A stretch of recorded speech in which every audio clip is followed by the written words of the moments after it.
할렐루야. 예배 오신 여러분들을 환영합니다. 우리 다 같이 일어나서 우리 주님을 맞이합시다. 하늘의 문을 여소서. 하늘의 문을 여소서. 이곳을 주목하소서. 주를 향한 노래가 꺼지지 않으니 하늘을 열고 보소서. 이곳에 임재하소서. 주님을 기다립니다. 기도의 향기가 하늘에 닿으니 주여 임재하여 주소서. 이곳에 오소서. 이곳에 앉으소서. 이곳에서 드리는 예배를 받으소서. 주님의 이름이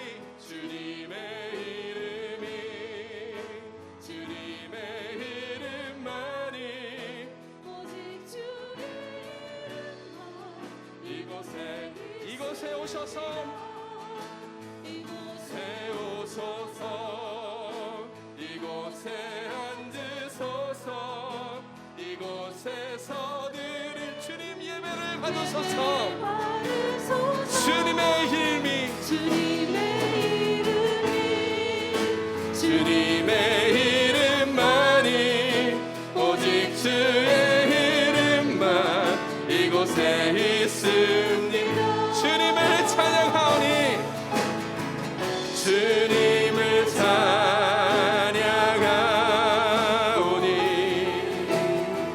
주님을 경배하오니 왕이신 예수여 왕이신 예수여 오셔서 좌정하사 다시 한번 찬양합시다. 주님을 찬양하오니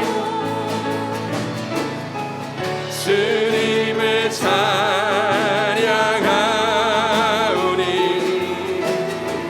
주님을 경배하오니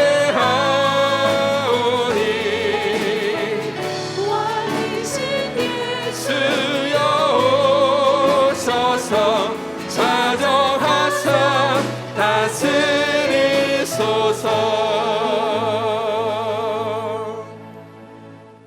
할렐루야. 여호와는 나의 능력과 찬송이시요 또 나의 구원이 되셨도다. 의인의 장막에는 기쁜 소리 구원의 소리가 있으며 여호와의 오른손이 높이 들렸으며 여호와의 오른손이 권능을 베푸시는도다. 하나님은 영이시니 예배하는 자가 영과 진리로 예배할지니라. 아멘. 살아계신 하나님 아버지, 지난 한 주간도 주의 날개 아래 은혜 아래 보호하시고 거룩하고 복된 주일 십자가의 영광과 부활의 능력을 선포하며 하나님을 예배할 수 있는 예배의 자리로 불러주신 것 감사합니다. 현장에서 가정에서 예배하는 사랑하는 성도들의 예배를 받으시고 무엇보다 주님의 은혜가 각 사람 가운데 임하는 귀한 은혜의 시간 되게 하여 주시옵소서. 그 은혜가 임할 때 우리가 한 주간의 모든 죄악들을 주님의 이름으로 회개하게 하시고 그 회개를 통하여 용서받은 의인된 여디디야 하나님이 나를 사랑하시는 그 은혜 가운데 거하는 복된 예배 되게 하여 주시옵소서. 모든 걸 믿고 감사드리며 예수님의 이름으로 기도합니다. 아멘. 사도신경으로 우리의 신앙을 고백하시겠습니다. 나는 전능하신 아버지 하나님 천지의 창조주를 믿습니다.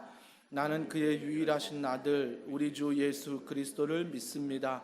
그는 성령으로 잉태되어 동정녀 마리아에게서 나시고 본디오 빌라도에게 고난을 받아 십자가에 못 박혀 죽으시고 장사된 지 사흘 만에 죽은 자 가운데서 다시 살아나셨으며 하늘에 오르시어 전능하신 아버지 하나님 우편에 앉아 계시다가 거기로부터 살아있는 자와 죽은 자를 심판하러 오십니다.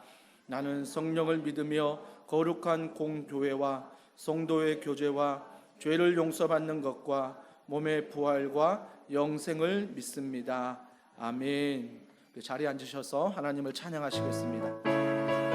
이 시간 우리 박수 치면서 찬양하길 원합니다. 우리 가운데 찬양이 넘칠 때 어떤 일이 벌어지는지 고백합시다. 찬양이 언제나 넘치면 은혜로 얼굴이 환해요.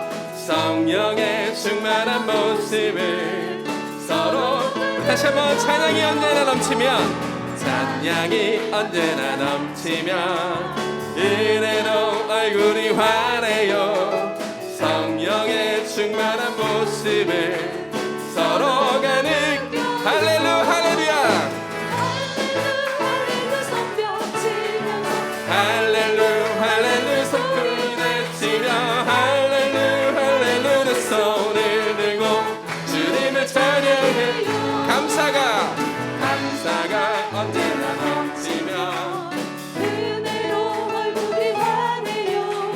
성령의 충만한 모습을 서로가 느껴요. 할렐루야 할렐루야 할렐루야 할렐루야 손뼉 치면서 할렐루야 할렐루야 소리 외치며 할렐루야 할렐루야 두 손을 들고 주님을 찬양 사랑이 우리 가운데 넘치면 사랑이 언제나 넘치면 은혜로 얼굴이 환해요.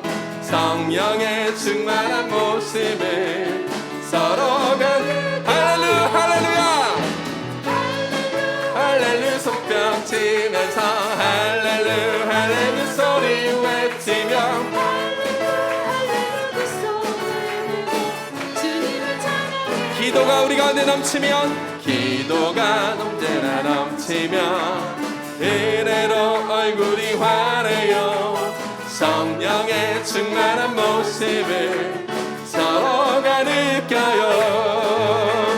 할렐루야 할렐루야 손뼉 치면서 할렐루야 할렐루야 소리 외치며 할렐루야 할렐루야 손을 들고 주님을 할렐루야 할렐루야 할렐루야 할렐루야 손뼉 치면서 할렐루야 할렐루야 소리 외치며 할렐루야 할렐루야 소리를 들고 주님을 찬양해요. 우리 가운데 찬양과 감사가 그리고 기도가 넘쳐날 때 주님께서 은혜를 우리에게 베풀어 주실 줄 믿습니다.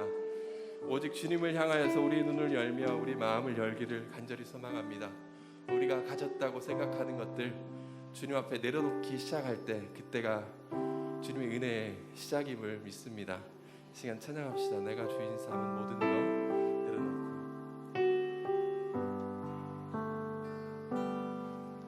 내가 주인 삼은 모든 것 내려놓고 내 주 대신 주 앞에 나가 내가 사랑했던 모든 것 내려놓고 주님만 사랑해.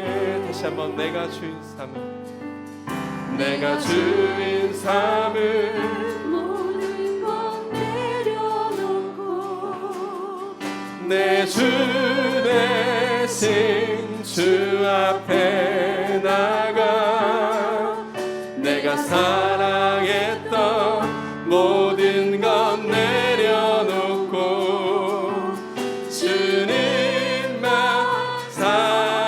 사랑해. 주 사랑 주 사랑 거친 풍랑에도 깊은 바다처럼 나를 잠잠케 해. 주 사랑 내 영혼의 반석 그 사랑 위에 서리. 다시 한번 고백합시다. 내가 주인 삼은 내가 주인 삼은 모든 것 오직 주 앞에 나가길 원합니다. 내 주 대신 주 앞에 내가 사랑했던 내가 사랑했던 모든 것 내려 오직 주님만 사랑하기를 원합니다. 우리 다시 한번 고백합시다. 내가 주인 삼은 모든 것 내려놓고 내가 주인 삼은 모든 것 내려놓고 내 주 대신 주 앞에 나가 내가 사랑했던 모든 것 내려놓고 주님만 주 사랑 주 사랑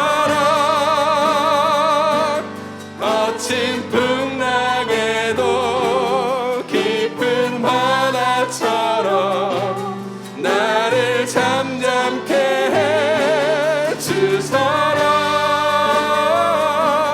내 영혼의 반석 그 사랑 위에 다시 한번 주 사랑 거친 풍랑에도 거친 풍랑에도 깊은 바다처럼 나를 잠잠케 해 주 사랑 내 영혼의 반석 그 사랑 위에서 그 사랑 날 위해 죽으신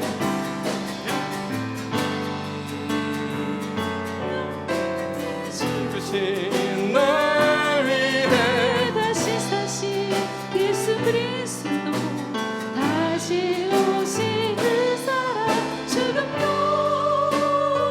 생명도 천사도 하늘의 어떤 권세도 끊을 수 없는 영원 우리 다시 한번 고백하길 원합니다. 그 사랑 날 위해 죽으신 그 사랑 날 위해 죽으신 날 위해 다시 사신 예수 그리스도 다시 오실 그 사랑 죽음도 생명도 천사도 하늘의 어떤 권세도 끊을 수 없는 영원한 우리 다시 한번 믿음으로 고백하기 원합니다. 그 사랑 날 위해 죽으신 날 위해 죽으신 날 위해 다시 사신 예수 그리스도 다시 오실 그 사랑 죽음도 생명도 천사도 하늘의 어떤 원세도 끊을 수 없는 영원한 그 사랑 예수. 이 시간 같이 기도하길 원합니다. 이 시간 우리가 다른 이유가 아니라 오직 주님을 예배하기 위해 이 시간 나왔습니다. 이 시간 오직 주님만 드러나고 주님이 우리에게 드러나시고 우리에게 가르쳐 주시고 깨닫게 하셔야 되는 그런 시간인 줄 믿습니다. 이 시간 오직 우리의 눈과 우리의 모든 감각들이 오직 주님을 바라보고 주님께 향해야 되는 줄 믿습니다. 하나님, 이 시간 우리가 가졌다고 우리가 들고 온 생각들, 다른 분 근심과 걱정 모두 주님 앞에 다 내어놓게 하여 주시고 오직 이 시간 주님 우리를 만나 주십시오. 주님이 우리를 바꾸실 때 그것이 그 때가 바로 우리의 모든 은혜의 시작인 줄 믿습니다. 하나님, 우리를 만나 주시고 우리 가운데 역사하여 주시옵소서. 겸손히 주님 앞에 나아갈 때 주님 우리를 만나 주시고 우리를 바꿔 주시는 귀한 은혜가 우리 가운데 있게 하여 주시옵소서. 기도함으로 주님 앞에 나아가겠습니다. 하나님 아버지 감사합니다. 하나님, 이 시간 다른 것 구하지 아니하고 오직 주님의 은혜를 구하며 나아갑니다.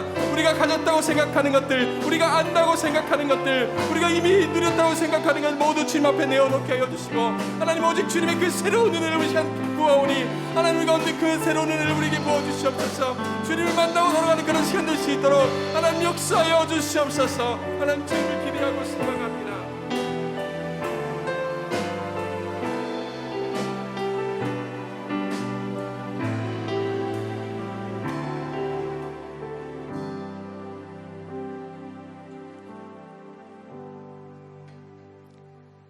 만일 우리가 우리의 죄를 자복하면 저는 미쁘시고 의로우사 우리 죄를 사하시며 우리를 모든 불의에서 깨끗하게 하실 것이요 우리의 기도를 들으시는 하나님 아버지, 오늘도 용서의 은혜를 주시니 감사합니다. 이제 더 이상 죄가 우리를 주관하지 못하는 줄 믿습니다. 사랑과 은혜가 풍성하신 하나님 아버지, 온라인과 오프라인으로 드리는 성도들의 예배 가운데 함께 하시며 하나님만 홀로 영광 받아 주시옵소서. 지난 한 주간도 하나님의 은혜 안에 살게 하시니 감사합니다. 비록 우리 앞에 놓인 상황이나 문제들이 여전하지만은 여디디야, 하나님은 나를 사랑하신다는 그 말씀을 기억하며 하나님의 자녀된 신분을 꼭 붙들고 은혜 아래 있게 하신 거 감사합니다. 새벽을 깨워 예배를 드리며 엎드린 성도들의 기도와 벽돌 쌓기 기도로 함께 쌓아 올린 기도들이 모여 하나님 나라의 뜻이 이루어지며 큰 은혜로 이어지게 하여 주시옵소서. 교회의 머리 되신 예수님, 주님만을 높이고 성령의 인도하심 따라 세상 속에서 복음을 선포하는 더원 사랑의 교회가 되게 하여 주시옵소서. 지난주부터 교회학교가 시작이 되었습니다. 하나님께서 사랑하는 우리 어린 자녀들을 기억하시고 참 아버지 되신 하나님께서 성령으로 속사람을 강건하게 하사 생명의 말씀 위에 뿌리가 내리게 하시고 세상과 구별된 하나님의 사람으로 자라게 하여 주시옵소서. 부모된 우리가 먼저 믿음의 본을 보이며 기도로 씨를 뿌리게 하여 주옵소서. 담임 목사님에게 하나님께서 주신 꿈과 비전을 날마다 말씀 안에 부어주사 예수 십자가 복음의 말씀을 증거하실 수 있도록 성령 충만, 말씀 충만하게 하옵소서. 부교역자와 운영위원, 순장, 부장, 섬김이들에게 세임과 권능을 부어사 맡은 일에 충성으로 헌신하며 사역의 열매로 하나님께 영광 돌리게 하옵소서. 코로나19로 어려움에 처한 성도들을 위로하시고 새로운 돌파구가 열릴 수 있도록 인도하여 주옵소서. 영적인 어려움과 건강의 문제로 고통 중에 있는 성도들을 위로하사 하나님의 크신 은혜와 사랑을 기억하고 예수의 이름으로 일어설 수 있도록 세움을 주시옵소서. 코로나19 바이러스를 물리칠 수 있는 백신이 속히 개발되도록 의료진들에게 지혜를 주시옵소서. 각 처에 흩어져 계신 선교사님들에게 믿음과 용기를 주시옵소서. 우리를 죄에서 구원하신 예수 그리스도 이름으로 기도합니다. 아멘.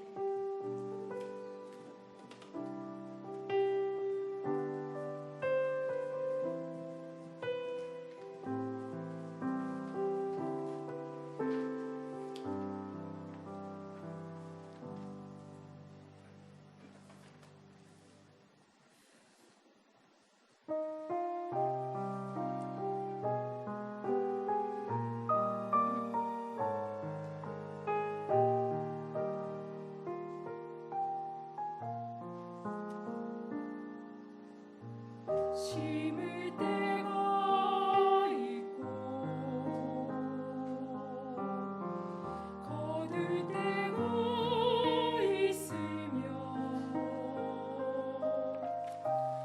울 때가 있고 웃을 때가 있으니 지킬 때가 있고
찬양부, 또 우리 성가대, 우리 찬양대, 또 우리 앉아서 찬양하는 모든 분들, 좀 불편하지만 또 하나님께서 우리의 예배 가운데 반드시 응답하시고 은혜 베풀어 주실 줄 믿습니다.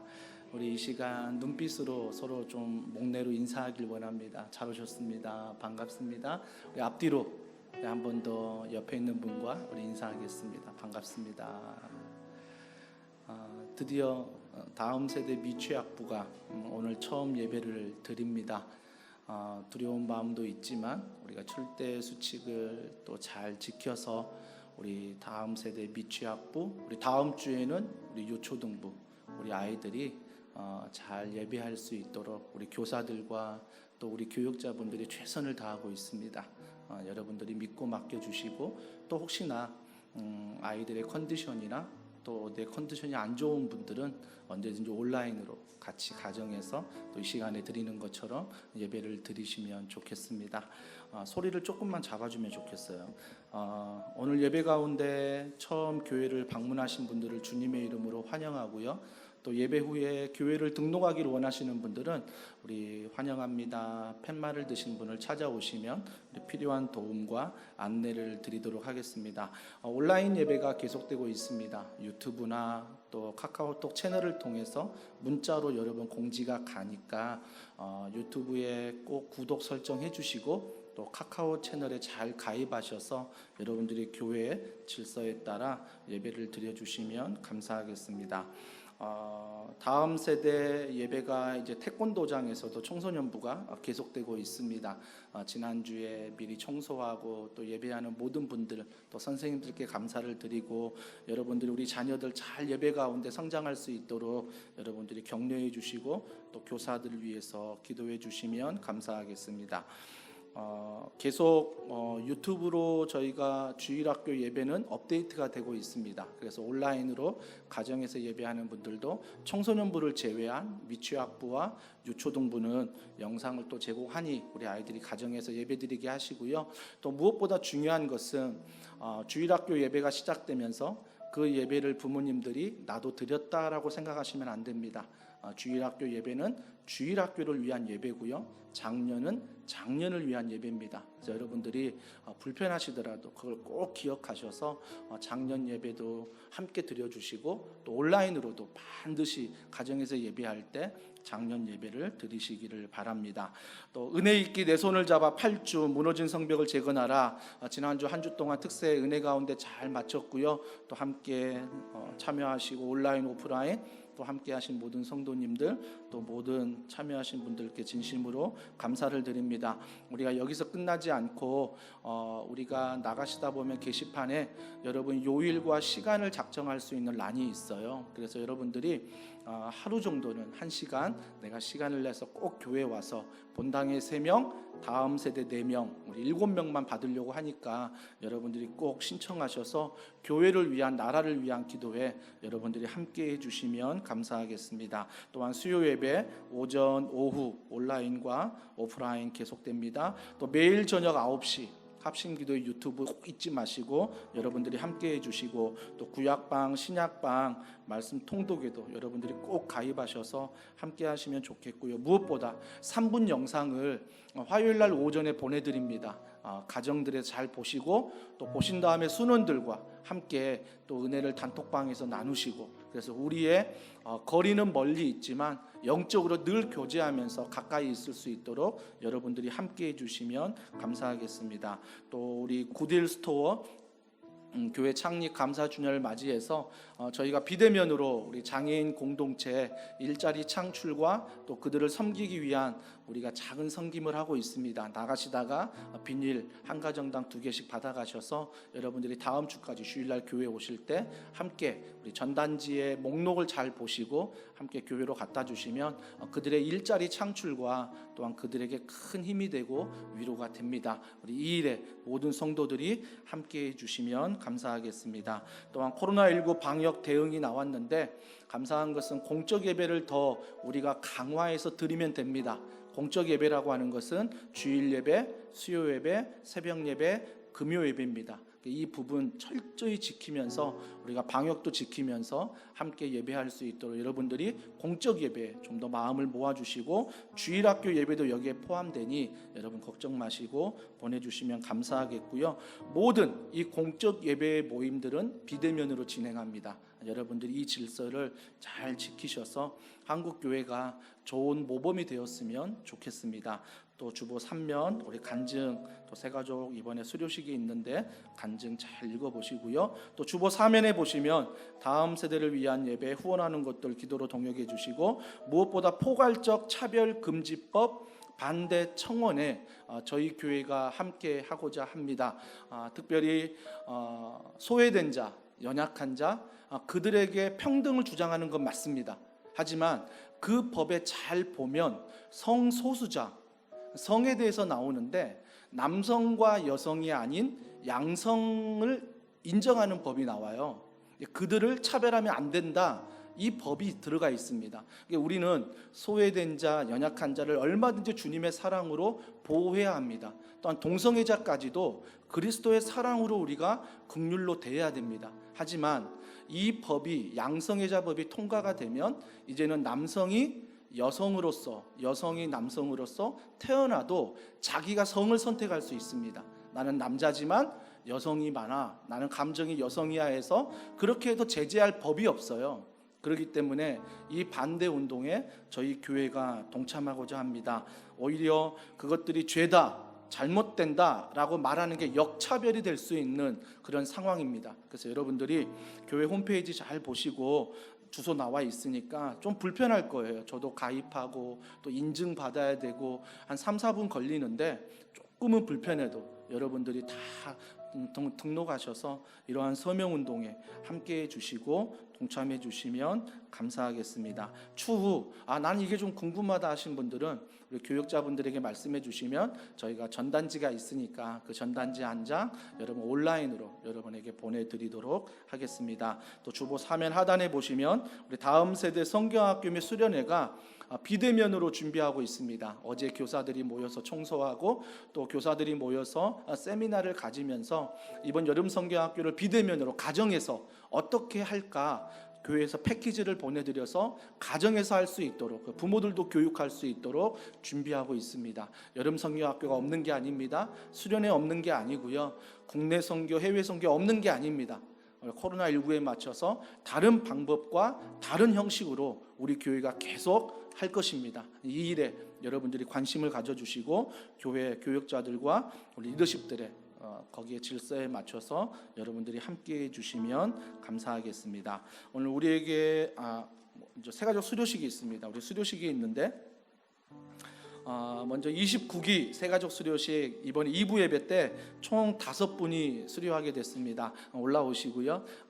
그 중에 우리 한 분이 학원에 이제 출석하기 때문에 한 분이 못 오셨어요. 하지만 4분이 또 이렇게 참석하게 되었습니다. 5분이 수료하고 3부 때는 청년들 4명이 또 새가족을 수료하게 됩니다. 이분들은 온라인으로 저희가 이미 교육을 했고요. 또 거기에 맞는 과제들, 간증들을 다 제출했던 분들입니다. 대표로 3면에 간증을 실어드렸지만 이분들의 귀한 간증 제가 읽어보면서 이런 시기에도 공동체를 모이기를 사모했고 누구보다 이분들이 교회를 등록한 다음에 바로 코로나가 와가지고 등록했는데 공동체를 맛보지 못한 분들이 몇 분 계세요. 그래서 내가 등록을 했는데 더원 사랑의 교회 교인이 맞나? 헷갈릴 정도로 힘들었던 분도 있는데 또 이런 교육과 수료를 통해서 또 공동체에 있음을 또 알게 된다는 귀한 간증도 있었습니다. 여러분들이 얼굴을 먼저 확인하시고 먼저 다가가 주시고 인사해 주시고 소개해 주시고 그리스도의 귀한 교제를 나누어 주시면 좋겠습니다. 이 시간 4분이니까 제가 한 분 한 분 수료증을 좀 드리도록 하겠습니다. 수료증 제29기 새가족반 성명 김한나 B.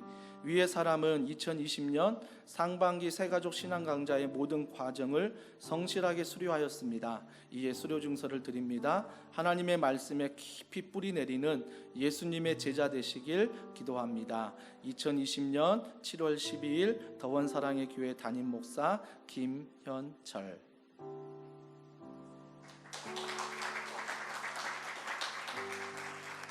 수료증 제29기 새가족반 성명 박윤경 이하 동문입니다. 축하합니다.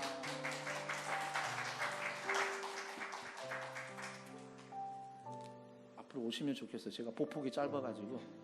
수료증 제29기 새가족반 성명 박은주 이하 동문입니다. 축하합니다. 수료증 제29기 새가족반 성명 이영미 이하 동문입니다. 축하합니다. 우리 이분들을 손을 내밀어 우리 더원사랑의 교회 정식 교인됨을 축하하면서 우리 이 시간 축복송 하나님께서 당신을 통해 함께 찬양하겠습니다. 하나님께서 당신을 통해 메마른 땅에 샘물 나게 하시기를 가난한 영혼 목마른 영혼 당신을 통해 주 사랑 알기 원하네. 하나님 아버지 귀한 새 가족들을 더원사랑의 교회에 보내시고 무엇보다 이렇게 온라인이지만 함께 교육받고 교회를 알고 비전을 알고 기초신앙을 다시 한번 듣게 하시고 또 새로운 마음 주신 것 감사합니다. 앞으로 이들이 정말 새가족반을 수료하며 더 주님 닮아가게 하시고 귀한 성도분들과 깊은 교제 속에 예수님의 사랑을 누리는 귀한 성도들 되게 하여 주시옵소서. 모든 걸 믿고 감사드리며 예수님의 이름으로 기도합니다. 아멘. 우리 박수로 축복합니다.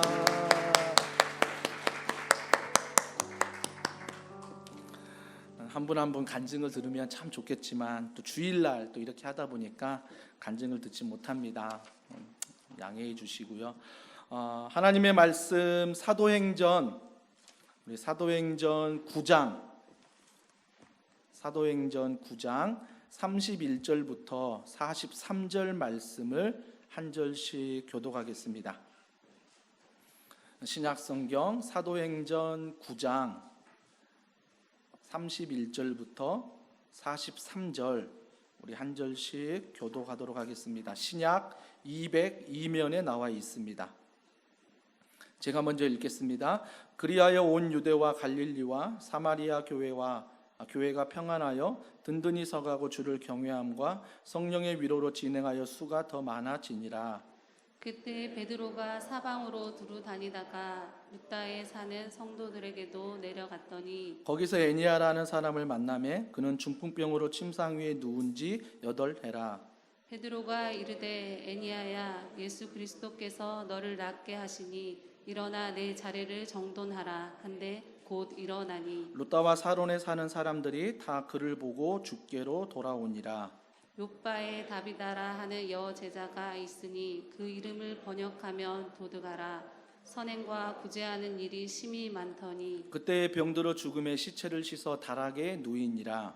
룻다가 욥바에서 가까운지라. 제자들이 베드로가 거기 있음을 듣고 두 사람을 보내어 지체 말고 와 달라고 간청하여 베드로가 일어나 그들과 함께 가서 이르매 그들이 데리고 다락방에 올라가니 모든 과부가 베드로 곁에 서서 울며 도르가가 그들과 함께 있을 때에 지은 속옷과 겉옷을 다 내 보이거늘. 베드로가 사람을 다 내보내고 무릎을 꿇고 기도하고 돌이켜 시체를 향하여 이르되 다비다야 일어나라 하니 그가 눈을 떠 베드로를 보고 일어나 앉은지라. 베드로가 손을 내밀어 일으키고 성도들과 과부들을 불러들여 그가 살아난 것을 보이니 온 욥바 사람이 알고 많은 사람이 주를 믿더라. 다 같이요. 베드로가 욥바에 여러 날 있어 시몬이라 하는 무두장이의 집에서 머무니라. 아멘. 성도의 품격이라는 제목으로 하나님 말씀을 전하도록 하겠습니다. 2월 셋째 주에 사도행전 말씀을 끝으로 그동안 사도행전 말씀을 전하지 못했는데 한 6개월 차 되는 이때에 다시 사도행전 말씀을 여러분과 나누게 되었습니다. 성도가 왜 품격이 있어야 될까? 이 품격을 네이버에 검색해 보면 뜻이 이렇습니다. 사람됨의 바탕이다. 품격이라는 것은 사람됨의 바탕이에요. 또 품격이 뭐냐면 느껴지는 품이에요. 그 사람에게 느껴지는 품위, 이것이 바로 품격이라는 것입니다. 그런데 이 품격이 왜 성도들에게, 그리스도인들에게 필요할까? 말씀 속에 나와 있습니다.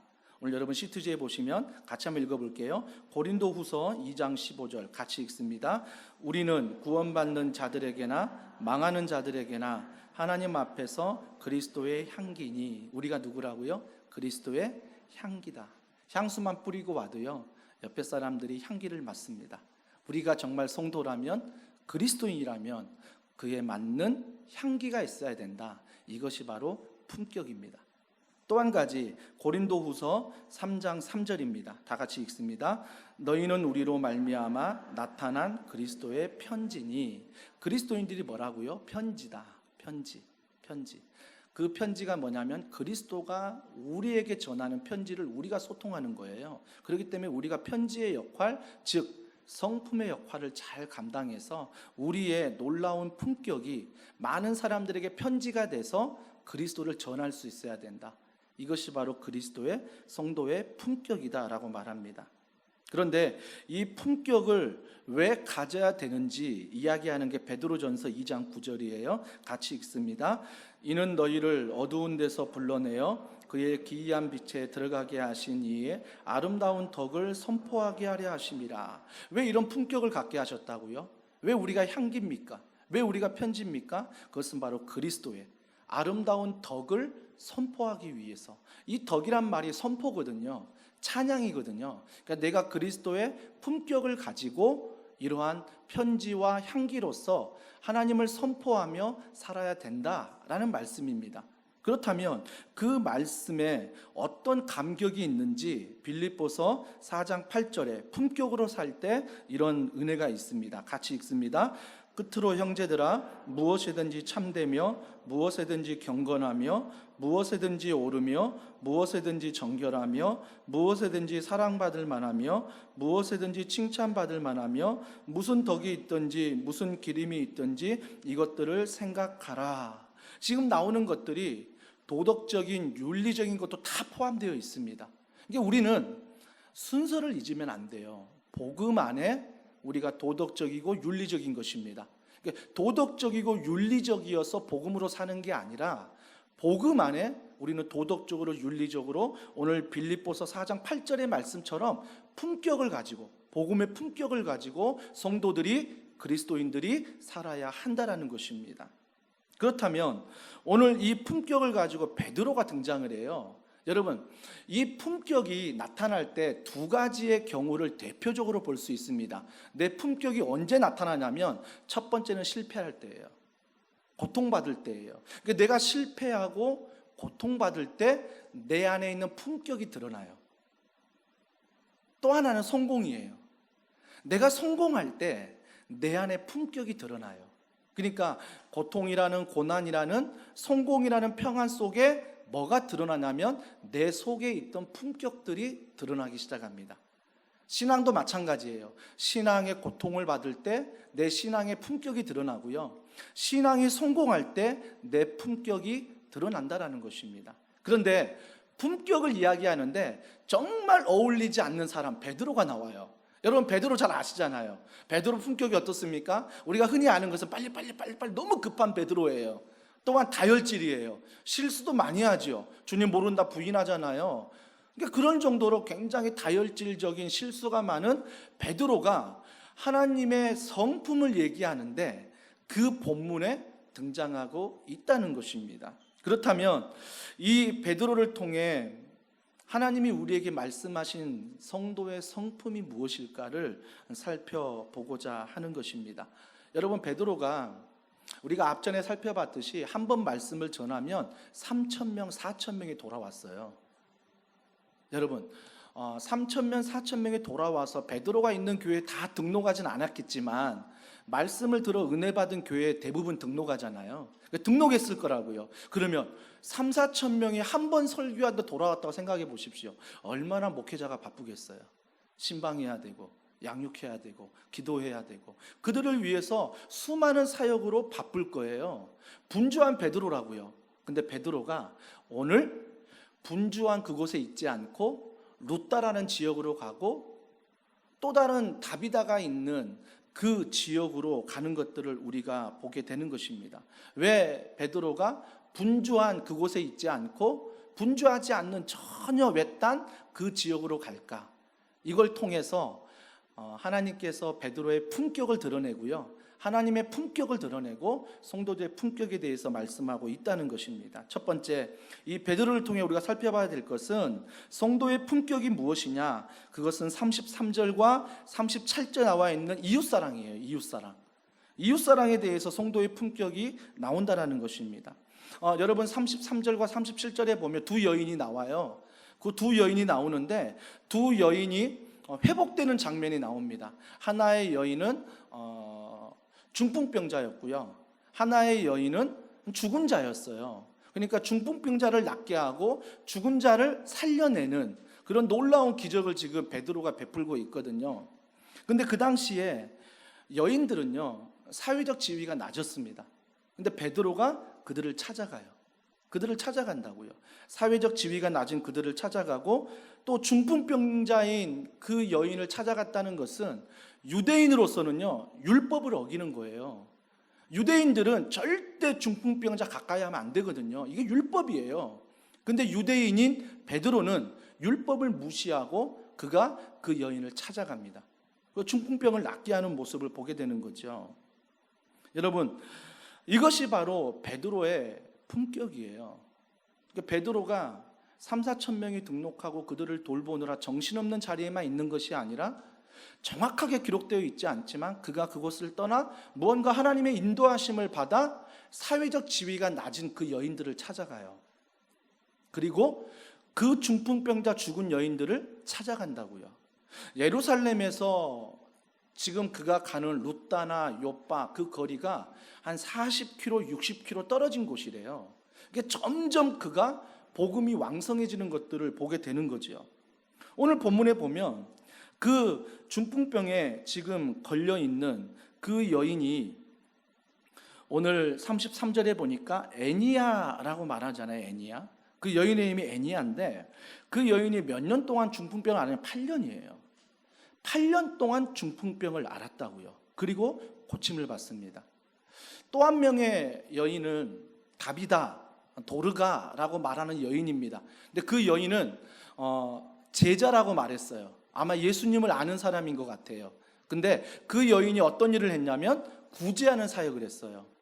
구제하는 사역을 해 누굴 도왔냐면 과부들을 도왔습니다. 과부들의 속옷을, 과부들의 겉옷을 늘 지원했던 여인이 다비다였어요. 근데 그 여인이 오늘 어떤 병인지 모르겠지만 죽었어요.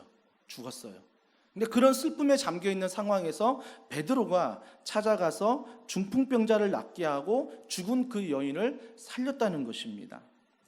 여러분, 감동이 되는 것은 뭐냐면, 베드로가 하나님의 말씀을 전하는 곳에만 있지 않고 연약한 자, 아픈 자가 있는 곳에 베드로가 간다는 거예요. 살핀다는 거죠. 물론 하나님의 인도하심이었을 거예요. 그런 걸 통해서 예수님의 사랑을 베드로가 지금 전하고 있다는 것입니다. 얼마 전인가요? 뉴스에서 20대 여성 바리스타 한 명이 있었죠. 그 20대 여성이 바리스타를 직장에 출근해서 일하고 있는데 도로에서 어떤 80대 노 할머니께서 맨발로 이렇게 걸어가는 모습을 본 거예요. 그래서 20대 여성이 쫓아가서 그 할머니가 왜 그런지 도와드리려고 했죠. 자기 신발을 벗어서 신발을 신겨드리고 경찰서로 데려가 가족에게 넘겨주었던 아름다운 뉴스의 보도가 있었습니다. 또 하나 뉴스는 제주도 학생이 지갑을 주었어요. 그 안에 60만 원이 있었습니다. 현금 60만 원이 솔직히 유혹받기도 하겠잖아요. 학생인데. 근데 그 60만 원을 주인을 찾아 돌려줬어요. 근데 그 주인이 고맙다고 사례를 하려고 그랬어요. 근데 그 학생이 당연한 일을 했다고 하며 사례를 받지 않고 사라져 버렸어요. 그러니까 이 주인이 너무나 감사해서 그 친구를 추적해서 학교를 알아낸 다음에 그 학교에 피자 125판을 보내주어서 전교 학생들에게 다 피자를 쐈다는 뉴스 보도를 봤습니다. 여러분, 이런 뉴스를 들으면요, 왠지 코로나19로 힘든 현실이지만 마음이 훈훈해져요. 마음이 따뜻해진다고요. 똑같습니다. 우리가 베드로가 3, 4천 명이 돌아오고 초대교회가 부흥하는 현장에도 있는 것 중요하지만 정말 우리가 하나님의 성품, 즉 성도의 성품을 받고 그리스도의 성품을 가지고 있다면 소외된 자, 어려운 자, 우리가 찾아가서 그들과 함께 할 수 있다는 것, 이것이 바로 성도의 품격이라는 것입니다. 세상은요, 이익이 부딪히면요, 관계가 좋다가도요, 헤어지게 돼 있어요. 세상은요, 늘 친하게 지내다가도 딱 이익 앞에 서면 차갑게 돌아서는 게 세상이에요. 하지만 성도의 품격을 가진 사람들은, 정말 그리스도인의 품격을 가진 사람들은 오히려 그런 사람들에게 이익으로 다가가는 게 아니라 우리의 성품은 이웃 사랑으로 다가가는 거죠. 저는 더원사랑의 교회 성도들에게 날마다 깜짝깜짝 놀래요. 그게 뭐냐면, 제가 코로나19가 왔다고 해서 제가 이웃들에게 이런 걸 베풀고 사랑하고 나눕시다 이런 캠페인 한 적도 없어요. 제가 이런 걸 하자라고 앞장서서 막 깃발 들고 간 적이 없어요. 왜 그러냐면 평소에 우리 교회 성도들은요, 흘려보내고 있어요. 지금도 필리핀의 어려운 성도의 그 선교사님의 이야기를 듣고 정말 십시일반에서 선교부가 또 다른 성도들이 그 이야기를 듣고 그냥 흘려보내는 거예요. 그냥 우리가 캠페인하지 않아도 그 지역을 향해 성도의 품격을 가지고 흘려보내는 거죠. 지역사회를 위해서 반찬 나눔뿐만 아니라 사랑의 박스나 오병이어나 수많은 장학금을 통해서 우리 교회와 성도들이 지금도 매달 개척 때부터 흘려보내고 있는 거예요. 그러니까 이러한 것들이 이웃사랑이 성도의 품격이고 교회의 품격이라는 거예요. 그러니까 우리가 반드시 기억해야 될 것은 바로 우리가 하나님을 사랑한다면 그 품격이 있어야 되는데, 향기가 있어야 되고 편지가 돼야 되는데, 그것은 바로 이웃사랑을 통해서 나타난다라는 것입니다. 입술을 통해서 표현하는 것 중요하죠. 하지만 우리가 찬양도 있듯이 내가 주의 심장을 가지고 주의 손과 발이 되어서 하는 것은 또 다른 성품인 것 같습니다. 사랑하는 성도 여러분, 그래서 우리가 작은 거지만 굿윌 스토어, 그 장애인들의 일자리 창출과 그 일을 위해서 우리가 마음을 모으는 거예요. 솔직히 기증할 때 이런 마음이 있어야 되잖아요. 내가 아끼는 것도 기증할 수 있어야 되고, 여기에 목록을 보면서 기증할 수도 있어야 돼요. 그래서 우리가 무리해서 하라는 건 아니고요. 여러분들이 이러한 내가 성도의 품격이 있다면 이러한 작은 일에 우리가 함께 동참해서 우리가 더원사랑의 교회 교인된 그 성품을 가지고 정말 도시를 섬기고 이웃을 섬기고 세계를 섬길 수 있는 그런 작은 것부터 섬기는 게 바로 우리의 품격이라는 것입니다. 또 하나의 품격이 뭐냐면 인내예요. 인내. 여러분, 제가 33절에 루따에 있는 애니아가 중풍병에 걸렸다고 했죠. 몇 년이요? 8년이에요. 지금 코로나가 지나간 지 6개월, 7개월 됐잖아요. 6, 7개월 코로나 앞에서도 이렇게 힘든데 8년 동안 중풍병으로 정말 얼마나 힘들었을까라는 생각을 해봅니다. 그런데 또 하나의 여인이 36절에 요바에 있는 다비다 도르가가 나와요. 근데 그는 제자라고 나오잖아요. 제가 앞에서 말씀드렸듯이 그가 물질이 많은 것 같아요. 물질이 많으니까 과부들을 돌보고 속옷과 겉옷을 지어서 돌봐줬어요. 그런데 원치 않게 죽음을 맛봤다 성경은 이야기하고 있습니다. 추측해 보건대 묵상해 보면 이러지 않았을까요? 넉넉해서 도왔을까요? 여러분, 저의 경우를 보면요, 한 번도 제가 넉넉해서 누구를 도와준 적이 없어요. 늘 부족하지만 하나님의 성령의 감동을 받으면 부족한 가운데 허리띠를 졸라매서 도우더라고요. 여러분, 집 장만할 때 어떻게 장만하셨습니까? 어떤 분은 현금을 가지고 10억, 20억 줘서 장만하신 분도 계시겠지요. 근데 대다수의 사람들은 정말 내가 허리띠를 졸라매서 먹고 싶은 것, 입고 싶은 것, 누리고 싶은 것 그거 안 하면서 내가 집을 준비하기 위해서, 자녀를 가르치기 위해서 내 허리띠를 졸라맨다라고요. 그러면 다비다 도르가가 정말 구제했다는 것은 많은 경우에 내가 넉넉해서가 아니라 힘들지만 어렵지만 내가 허리띠를 졸라매서 성령께서 나에게 주시는 마음을 가지고 과부들, 그때 당시 어려운 과부들을 정말 겉옷과 속옷을 위해서 흘려보내는 거라고요. 흘려보내는 것. 이게 바로 제자라고 성경은 이야기해요. 이게 바로 성도의 품격이라고 오늘 본문은 말하고 있는 거예요. 제자가 제자 훈련을 가르쳤다고, 제자 훈련을 받았다고 제자가 아니라, 제자는 오늘도 예수님을 닮아가는 것이고 오늘도 그 예수님이 하셨던 일을 내가 행하는 거예요. 내가 성공을 하든 실패를 하든 제자는 흔들림 없이 그 길을 걸어가는 게 제자라고요. 그러니까 다비다 도르가가 그런 제자의 모습을 보여주는 게, 자기는 힘들지만 어렵지만 입을 것, 먹을 것, 누릴 것 안 하면서 정말 인내하면서 그런 구제 사역을 했다라는 것입니다. 그런데 감사한 것은요, 저는 이 본문 묵상하면서 다비다 도르가 하나님이 아셨을까? 그렇게 자기 허리띠 졸라매면서 구제하면서 했던 하나님이 아실까? 죽었는데 허무하지 않아요? 근데 하나님이 아셨다는 것 통해 뭘 알 수 있죠? 베드로를 보내시잖아요. 3,000명, 4,000명 막 회심해서 돌아오고 예루살렘 초대교회 부흥하고 그곳에만 있어도 바쁜 베드로가 하나님의 인도하심 속에서 그곳에 가는 거예요. 그곳에 가서 누굴 만나요? 소외된 여인을 만나고 죽은 여인을 만나 하나님의 인도하심 가운데 그를 살려내는 거예요. 저는 여기에 큰 은혜가 있다라고 봐요. 내가 실패하든 내가 성공하든 이것도 중요하지만 하나님이 나를 보고 계시는구나. 하나님이 나와 함께 하시는 것이구나. 이게 너무나 감사한 거예요. 그래서 우리가 시편 말씀 지난 한 주간 살펴볼 때 감찰하시는 하나님이라고 얘기했잖아요. 감찰하신다는 게 두려워요. 하나님이 나를 다 본대. 혼자 있을 때도 내 마음과 생각을 아신대. 너무 두려운 거예요. 또 한편 너무 감사한 거죠. 나의 억울함을 알고 나의 마음을 알고 나의 어려움을 알고 이 모든 것들을 아시는 하나님, 얼마나 감사해요. 정부에서 계속 교회만 핍박하잖아요. 교회에서 소그룹 모임에서 많이 나온다. 물론 몇몇 교회들의 연약함 속에 나온 건 사실이에요. 하지만 교회 안에서 감염된 사실은 없거든요.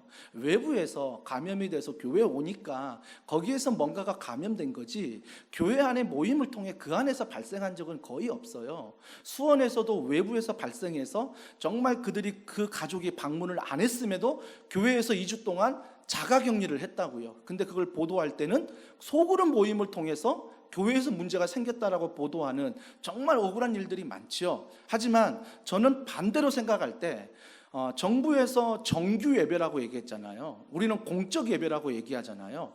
그건 드려도 된다라고 했어요. 저는 그 이야기 들었을 때 이게 하나님의 음성 아닐까? 우리가 얼마나 공적 예배를 잘 안 드렸으면, 우리가 성도로서 얼마나 공적 예배를 무시하고 살았으면 이런 어려운 때에 정부에서 공적 예배는 드려도 된다라고 허용할 정도로 이렇게 얘기할까? 그래서 우리가 주일 예배, 수요 예배, 새벽 예배, 금요 철야 예배 우리는 없지만 다락방의 예배잖아요. 그러니까 이러한 예배들이 공적 예배로서 이제는 정말 이걸 소중히 여겨야 되겠구나. 교회에서 온라인 컨텐츠를 주는 것도 중요하지만 우리가 제일 먼저 회복해야 될 것은 성도의 품격이라면 예배를 회복하는 거예요. 공적 예배를 회복하는 거죠. 온라인으로 가정에서 드리든 현장에서 예배하든 우리가 하나님을 향한 마음을 가지고 은혜를 부어달라는 마음을 가지고 우리가 예배자로 다시 서는 거죠. 언제부턴가 예배에 소홀해지고 언제부턴가 예배가 습관이 되고 언제부턴가 예배에 감격이 없어도 그냥 돌아가도 아무 느낌이 없는 그 모습으로 살았던 우리의 모든 것들을 회개하며 다시 한번 이 공적 예배를 우리가 회복해야 되는 시기라고 저는 생각을 합니다.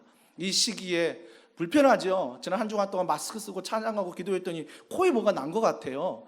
진짜 이게 힘들더라고요. 막 버프럭 일어나고 마스크해서 막 힘든데 이런 인내를요 하나님이 아신다니까요. 걱정하지 마세요. 여러분이 지금 코로나19로 말미암아 인내하는 것들 하나님이 감찰하세요.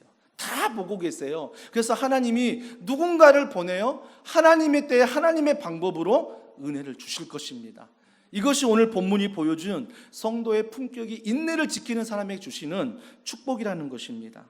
근데 어떤 사람은 무조건 고쳐져요. 근데 어떤 사람은 간절히 원해서 고쳐져요.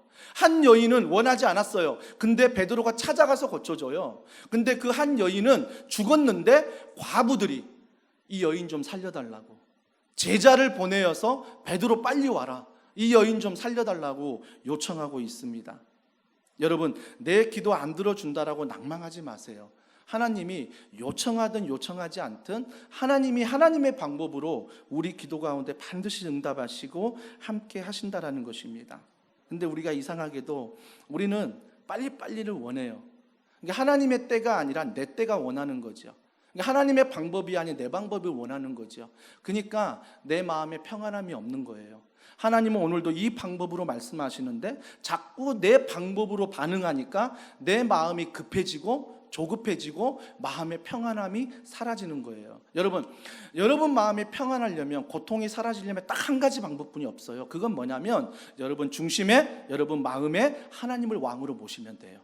그러면 그때부터 내 고통은 해석이 되고요, 고통을 인내할 수 있고요, 고통이 이해가 되는 거예요. 하나님을 내 마음의 왕으로, 주인으로 모시지 않으니까 내가 여전히 왕이 되고 내가 여전히 주인 되니까 그 고통 속에 이해가 안 되고 화가 나고 하나님은 지금 살아 계시는 거야? 이게 퀘션 마크가 있는 거죠. 여러분 고통을 사라지게 하는 이유는 단 하나, 방법은 하나예요. 내 마음에 하나님을 왕으로, 하나님을 주인으로 모셔야 한다는 것입니다. 그러므로 인내하시는 분들 많이 계시지요. 직장에서, 가정에서, 교회에서 참 많이 인내하십니다.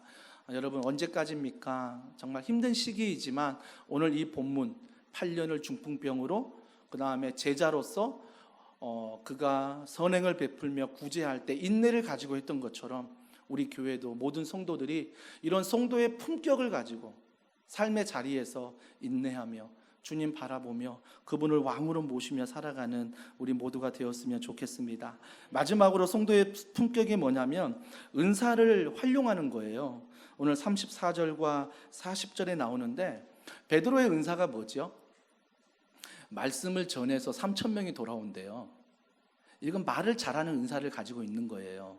그죠? 물론 하나님이 주신 거지만 또 하나의 은사는 뭐죠? 오늘 본문에 보니까 죽은 자를 살려요.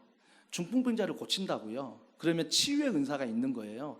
은사는 무엇입니까? 선물이잖아요. 우리는 근데 선물을 자꾸 비교해요. 네 은사가 세냐 내 은사가 세냐. 아니요, 은사는 각자에게 주신 거예요. 각자의 선물이라고요. 근데 베드로는 이 두 가지 은사를 가졌어요. 근데 이 본문을 묵상하다가 제가 교회를 개척하기 전에 하나님 앞에 기도했던 제목이 뭐였냐면 그 중에 하나가 이거예요. 하나님, 이제 개척교회를 시작합니다. 하나님 제게 말씀의 은사를 주시옵소서. 두 번째는 뭐였냐면 치유의 은사를 주시옵소서. 왜 이 두 가지를 원했냐면 제가 청소년 시기에 겪었던 교회들이 은사주의 교회가 많았어요. 그래서 1년 만에 6개월 만에 막 500명, 1000명, 2000명까지 모이는 교회에서, 은사 중심의 교회에서 제가 신앙생활 하다 보니까 교회를 개척하는 마음이 너무 두려우니까 이런 마음이 들어온 거예요. 하나님 저에게 은사를 주세요. 그럼 제가 손을 딱 얹으면 막 고침받고 막 그가 막 쓰러지고 귀신이 떠나가고 막 천국을 보고 지옥을 보고 막 환상이 일어나면 제가 청소년부 신앙생활에서 그 교회처럼 막 부흥하지 않을까. 그래서 그 기도를 딱 한 번 했어요. 딱 한 번. 그리고는 하지 않았어요. 왜 나에게는 이런 설교의 은사를, 왜 나에게는 이런 치유의 은사를 안 주셨을까 곰곰이 생각했어요. 이 본문을 가지고 한 주간 동안. 그때 답을 얻었어요. 널 사랑하기 때문이야. 나를 사랑하시니까 설교에 대한, 그리고 치유에 대한 은사를 안 주신 거예요. 하나님이 저를 아세요. 너 설교 잘하면 까불 거잖아. 너 치유의 은사 막 하면 너 믿고 까불 거잖아. 그래서 너 그러면 쓰러진다? 그럼 너 교회 시험 든다? 하나님이 그걸 저한테 아시는 것 같아요. 그래서 제가 부럽지만 그 부러운 은사를 나에게는 안 주는 거예요. 그러면 여러분 은사를 살펴보셔야 돼요. 나에게 있는 은사가 뭘까? 은사는 똑같지 않습니다.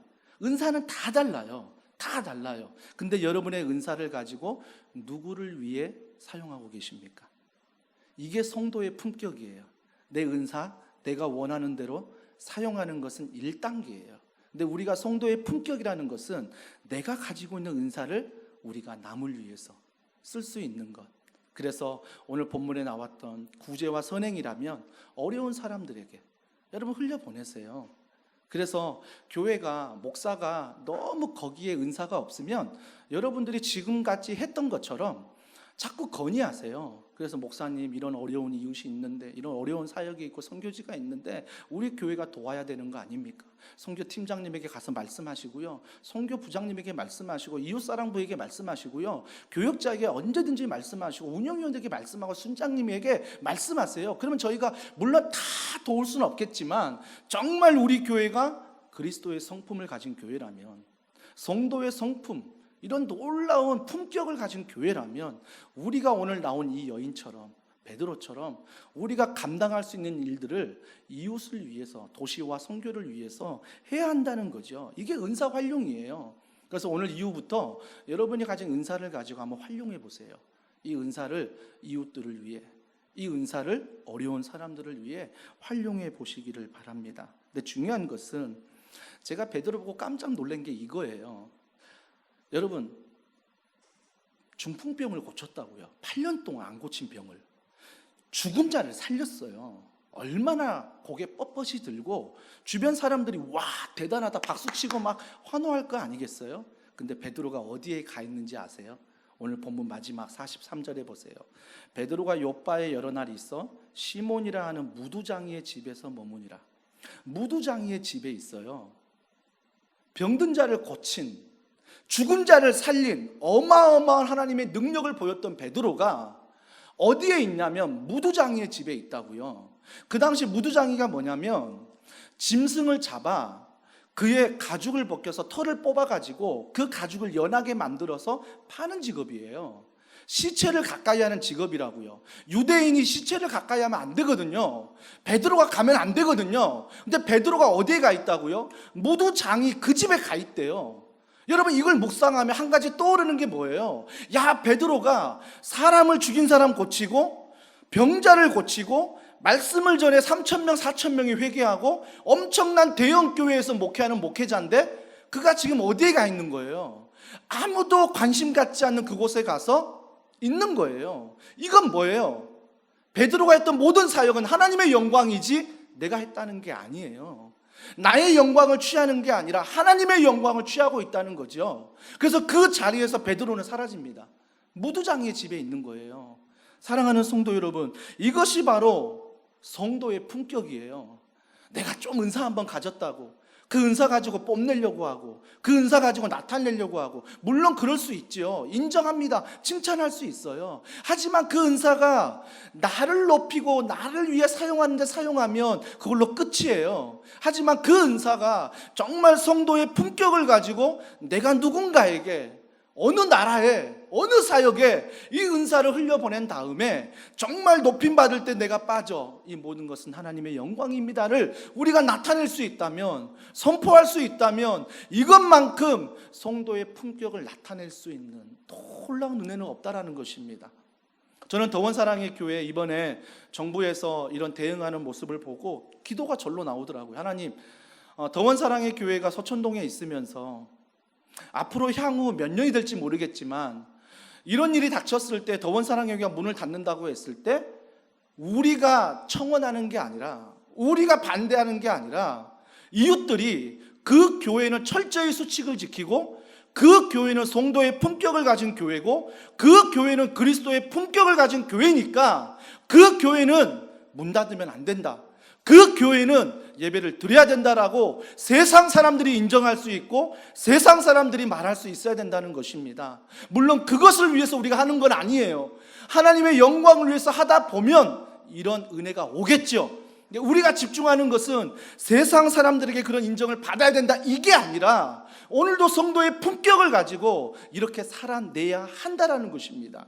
그럴 때 비로소 오늘 성경에서 말씀하신 이 성도의 품격을 통해 주님의 영광이 드러나고 주님의 은혜가 드러나는 거예요. 저는 더원사랑의 교회가 이런 교회 되었으면 좋겠습니다. 한 사람 한 사람이 이런 성도가 되고 이런 공동체가 되어 오늘 성도의 품격을 한 주간도 잘 마음에 간직하고 하나님의 자녀로서 그에 맞는 품격으로 살아가는 우리 모두가 되길 주님의 이름으로 축복합니다. 우리 이 시간 찬양할 때 우리 함께 찬양하길 원합니다. 말씀을 좀 기억하면서 우리가 찬양했으면 좋겠어요. 주님 다시 오실 때까지 나는 이 길을 가리라. 주님 다시 오실 때까지 성도의 품격을 가지고 살아가리라. 이 믿음을 가지고 우리가 이 찬양 같이 고백하며 기도하겠습니다.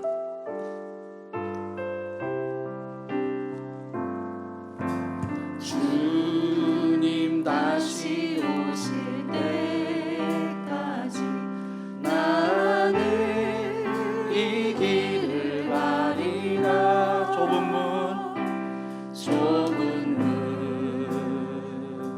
좁은 길 나의 십자가. 이것이 바로 품격입니다. 다시 한번 고백합니다. 주님 다시 오실 때 나는 이 길을 가리라. 나는 이 길을 가리라. 그 길이 어떤 길입니까? 좁은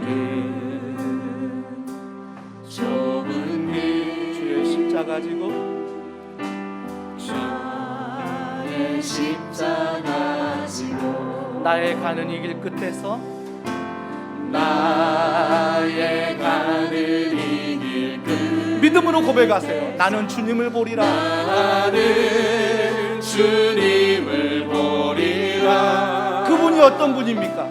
영광의 내 주님 나를 맞아주시리. 나를 맞아주시리. 주님 다시 오실 때까지 주님 다시 오실 때까지 나는 일어나 달려가리라. 주의 영광 온 땅 덮을 때 선포하세요. 나는 일어나 노래하리. 내 사모하는 주님 온 세상 구주시라. 내 사모하는 주님 영광의 왕이 한 번 더 고백합니다. 내 사모하는 주님 온 세상 구주시라. 내 사모하는 주님 영광의 왕이시라. 영광의 왕이 한 번 더 선포합니다. 영광의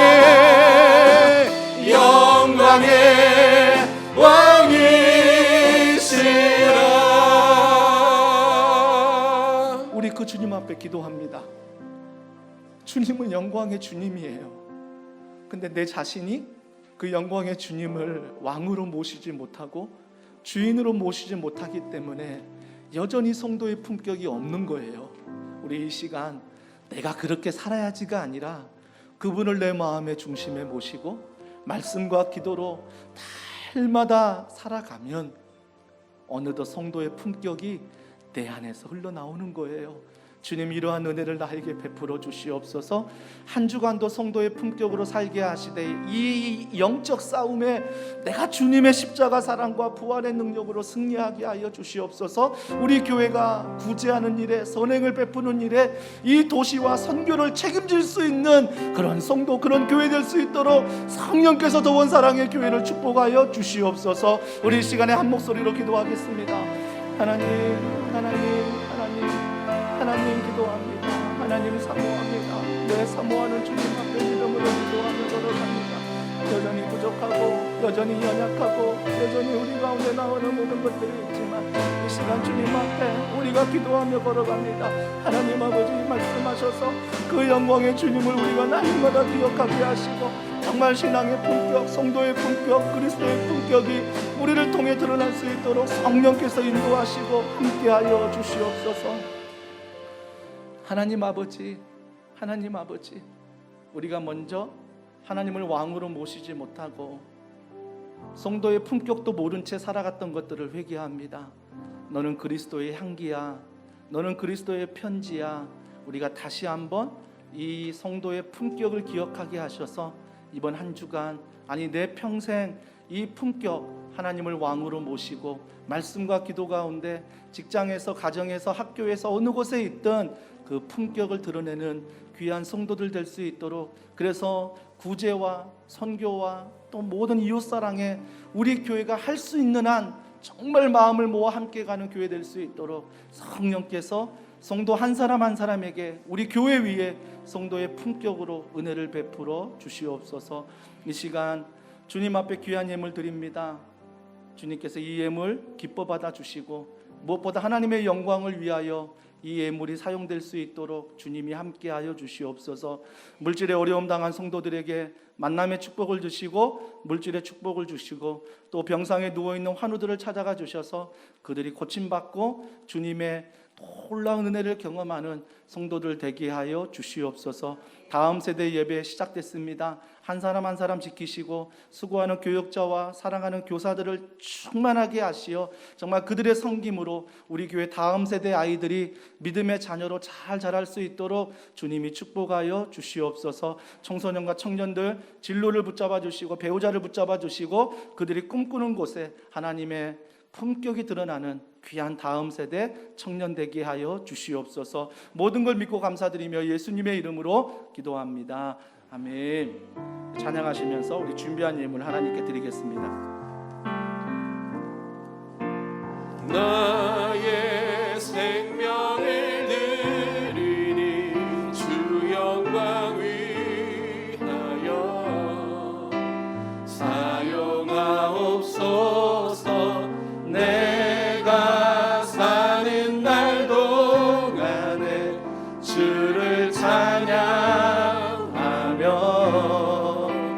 기쁨의 제물 되리.